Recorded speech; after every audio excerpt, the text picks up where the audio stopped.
சித்தர் பூமி. எல்லாமே தற்செயலாக நிகழ்துன்னு தான் நம்ம சொல்லுவோம். ஆனால் முன்கூட்டியே எல்லாத்துக்கும் நமக்கு ஒரு அமைப்பு இருக்குன்னு தான் நான் நம்புகிறேன். என்னோட வாழ்க்கை முழுமே அறிவியல் சார்ந்ததுன்னு தான் சொல்லலாம். ஆனால் அதோடையே கூடான ஆன்மீக பயணமும் என்னோடது வாழ்க்கையில் ஒரு பெரிய அங்கமாக இருந்திருக்கு.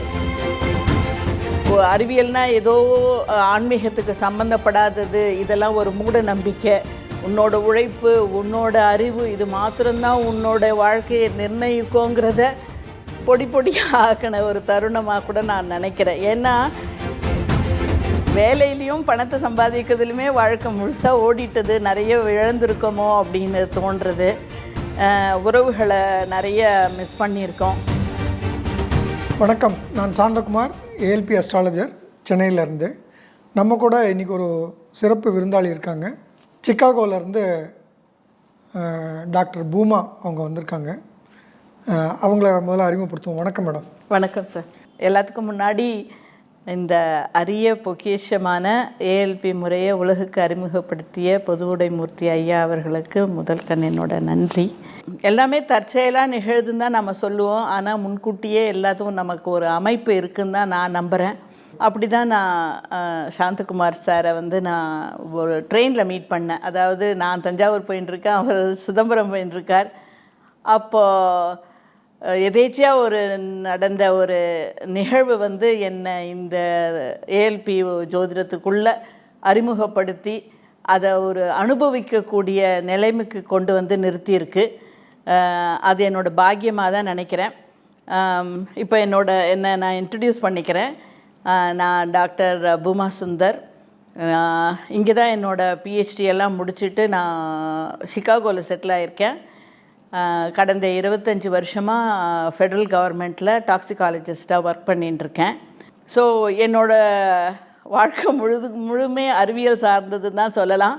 ஆனால் அதோடையே கூடான ஆன்மீக பயணமும் என்னோடது வாழ்க்கையில் ஒரு பெரிய அங்கமாக இருந்திருக்கு. என்னோடய கைலாஷ் யாத்திரை 2016 ஆகட்டும், அதுக்கப்புறமா என்னோடய உபாசனை முறைகள் ஆகட்டும், எல்லாமே ஒரு ஆன்மீகத்தோடு ஊடுருவி இருக்கிறதால என்னால் ஈஸியாக இந்த ஏஎல்பி ஜோதிட முறையோட கனெக்ட் ஆக முடியறது.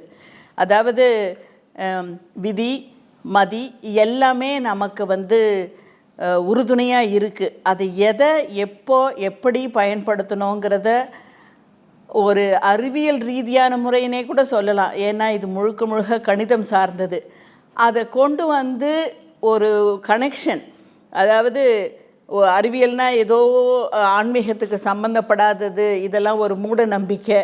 உன்னோட உழைப்பு, உன்னோட அறிவு, இது மாத்திரம்தான் உன்னோட வாழ்க்கையை நிர்ணயிக்கோங்கிறத பொடி பொடியாக ஆக்கின ஒரு தருணமாக கூட நான் நினைக்கிறேன். ஏன்னா இதை அவ்வளோ சிஸ்டமேட்டிக்காக கொண்டு போய் நம்மளுக்கு ஒவ்வொரு படியாக உணர்த்தி இதுதான் வாழ்க்கை.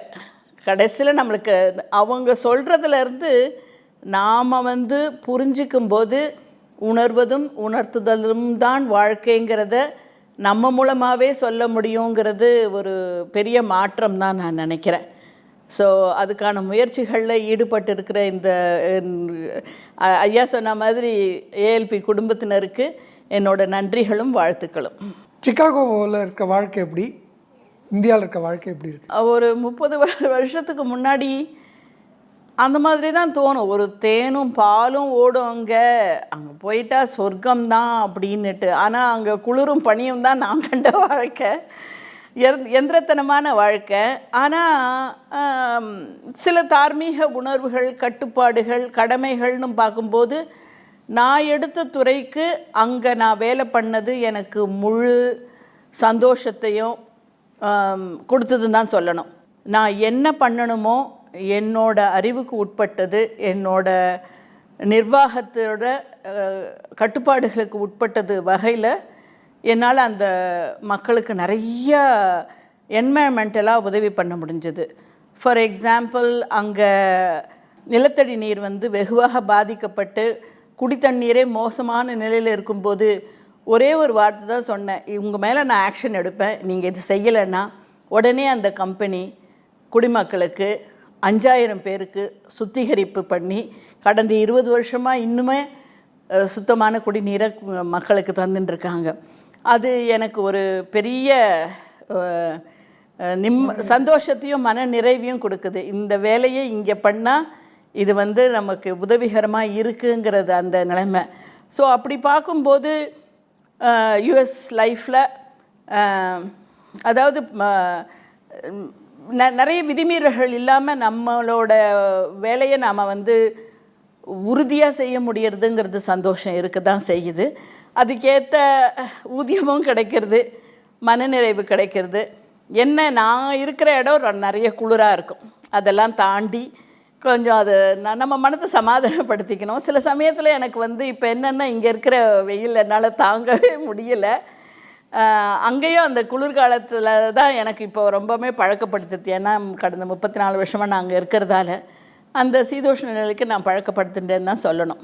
இப்போது சென்னை வாழ்க்கைக்கு என்ன வித்தியாசம் பார்க்குறீங்க?